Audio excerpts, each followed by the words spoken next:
Storia di Arquà Petrarca. Arquà Petrarca è famosa per aver ospitato il poeta Francesco Petrarca dal 1370 fino alla sua morte nel 1374. La tomba marmorea del Petrarca si trova in piazza centrale, accanto alla chiesa di Santa Maria Assunta. La chiesa di Santa Maria Assunta è documentata fin dal 1026. Cosa vedere ad Arquà Petrarca?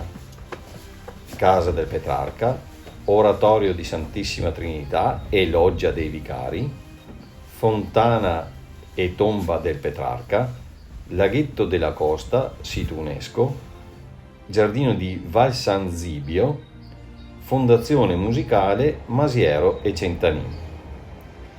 Eventi ad Arquà Petrarca. Oltre alla festa del mandorlo, ad Arquà Petrarca si celebra anche la festa delle giuggiole.